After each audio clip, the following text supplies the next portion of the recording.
Salute to all the real ones out there. It's your boy Mike, back at you again with another video.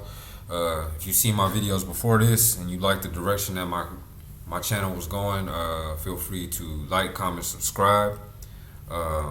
Remember, I'm trying to grow this channel so that I can connect with like-minded men and we can exchange ideas. So I had a homeboy that was talking to me the other day about this whole Will Smith, Jada Pinkett shit, the red table talk, where she basically admitted to Will Smith on public TV that she had a entanglement, or in other words, cheated on Will with August Alsina, who is some little R&B singer, whatever the fuck that's supposed to be. So I'm gonna go ahead and just give my thoughts on that whole situation. So first of all, let it be known that like in my opinion, Will Smith is arguably one of the most top recognized A-list celebrities in Hollywood.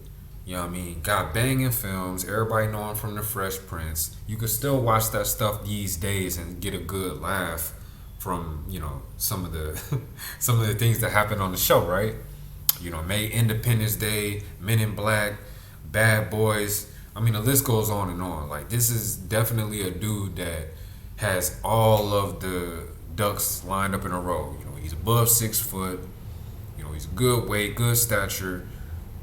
Not on no homo stuff, but I could say that Will Smith is a handsome guy. To even be considered in his category is going to be a compliment for any normal dude, right? And he has money, fame, status, success. I mean, it's like, damn, what more could you want? So for me, it's demotivating to know that even a dude like him wasn't enough for Jada Pinkett, who I never really thought was all of that. I mean, I give her the quality, or I'll give her the credit. She has a pretty face, but if we're talking about body, I'm thinking, what body? She's pretty much built like a teenager. You know what I mean? I don't really find her so attractive. Now, don't go hanging me. Don't go getting mad at me and getting all in my comment section trying to assassinate my character because I don't find her attractive. Looks are subjective. So at the end of the day, she's just not really my type. I'm a tall and slim guy. So the last thing I want to do is get with like a real short, slim girl.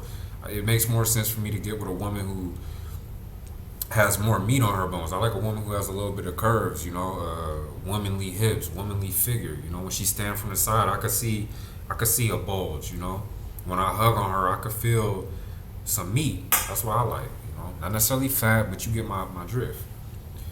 So, as a normal guy in my relationship, arguing from time to time with my wife and seeing how I'm apologizing and trying to, make up ground for whatever emotional drama she pulls me into, I gotta say, it makes me feel like the juice isn't worth the squeeze.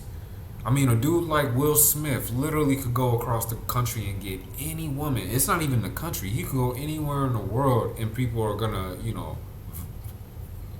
fight for his attention. And at home, his wife is still creeping out and fucking with a dude who's only like 20-some years old. Now, people may ask me why do I think that she did that? Now, what I think is, the fact of the matter is, two people being together as long as Will Smith and Jada been together, you're bound to have desires that go past your spouse. I mean, let's be honest, man. I'm one of those people who think that the beginning of the relationship is the best part. Why? You on your best behavior. She on her best behavior. Hence, they say you're not even meeting the real person. You're meeting more the representative, right? So my opinion is that you on your best behavior. You're trying to impress the woman. She's trying to impress you. There's competition anxiety because she might, if she's an attractive woman anyway, she probably has other people who are fighting to get her attention and all up in her dugout. They waiting to actually get called up to the plate. But here she is paying attention to you, and you probably, likely, if you a decent looking dude, you got other females that's vying for your attention in the background and actually looking for an opportunity to date you, go out with you, so on and so forth. So basically, men and women share the same sentiment that they want a partner or a spouse that other people also want or find attractive, right? That's a natural thing.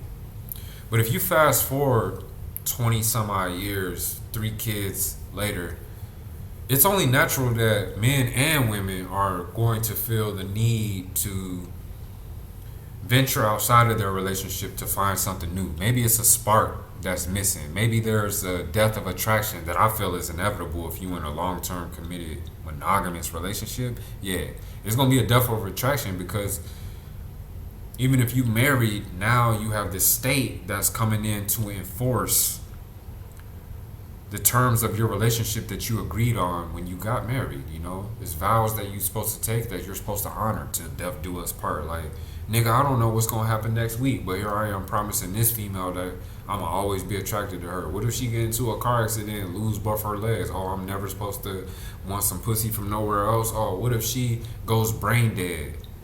What, I'm supposed to just take her home and still be in love with a vegetable? I mean, people don't understand that love is usually based on a condition. And if you're a man, those conditions are way more harsh than if you're a female. Let's be honest, man. You could be a female working at Subway. A dude could come in rich, famous, celebrity status, but he find you attractive and he like the way you feel. It feels talking to you, and you make him laugh or whatever. And he thinks you cute or whatever. Like, it's way too easy for that dude to pull you up out of your little mediocre life and really upgrade your status to whatever he is at.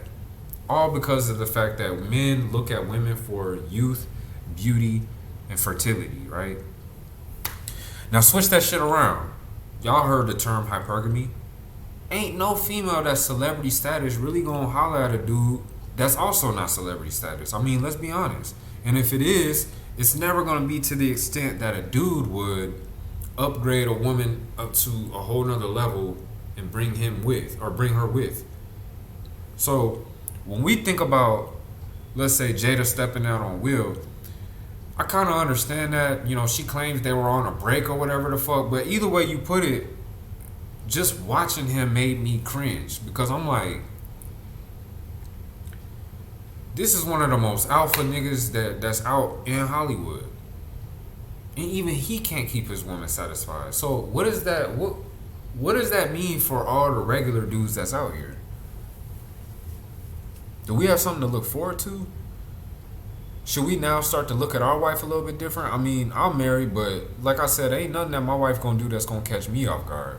Because I can kind of already see it. If Angelina Jolie didn't stay with Brad Pitt, if Scottie Pippen got cheated on and his wife went to like some 20-year-old rapper that's way younger than her, like Scottie Pippen was making millions of dollars. He's one of the most well-known athletes, probably got everything paid for, lined up, and you gotta think they even have a family together, right? And she steps out on him. And it's like no shame whatsoever. So when I look at Jada and Will, all it does is discourage me. I don't even care about all the details. I don't even care about that red table talk. Because either that shit was, they either orchestrated that shit, damage control, via the mass media to make it seem like they got everything under check and it's all good. But when I looked at Will's face, man, I felt like his whole soul was sucked out of him. And he was just using charm and humor to get past the fact. You know what I mean? So for me, it's just very discouraging to know that, you know, how she flipped it too. Like, think about the word magic that she used when she referred to her relationship with another dude. She said entanglement. Like, I ain't never heard no bullshit like that. Are you serious? Let you be a dude cheat on your wife and then try to use some shit like entanglement or situation. Man, she gonna bring it right back full circle. Like, you was screwing that other woman. You cheated on me. You did this, you did that. Like, it's gonna be all about what you did. And from that point on, you best believe divorce rate is on the horizon. But Will, in his situation, being an A-list celebrity and knowing how things are in divorce court these days, he's better off staying with her and suffering in silence, because the minute he tries to break up, you know she gonna get him for everything he's worth. And don't even let me get on this whole Tupac shit. Like, here's my truthful opinion. Tupac was literally a dude who could go anywhere around the world. He could pull whatever he wanted. He was even dating Quincy Jones' daughter, who in my opinion is killing Jada Pinkett by a damn landslide. Even in his videos, he made it seem like she was just like a platonic friend. So in my opinion, she was more in his friend zone. And then he dies, and here it is 20 years later, every time his name is brought up, she over here with teary eyes. Like, I don't know. I'm not Will. I can only speculate. But if I look over at my wife and she over here dropping tears for a dude who been dead for 20 plus years, like, I'm gonna feel a certain way about that. Like, I'm gonna feel a little bit disrespected. Like, I'm not being told the entire truth, right? If you put it around, and the thing about this whole situation is, if you flip it around, would Will get the same support from the entire world that Jada got if he told her the same thing? We had a break and I basically fucked the R&B singer that's less than half my age. Oh, and I'm telling you on camera in front of the entire world. Almost like I'm playing you psychologically to see how you gonna handle it. Almost like I'm using the fact that we're on TV as leverage to keep you from maybe losing your shit on national TV. So it's damage control, and it's a very good psychological operation because I'm putting you in a situation where you really can't react the way that you might have normally reacted had we been behind closed doors. So for me, the whole entire situation seems, it might be scripted, but nonetheless, it's still suspect.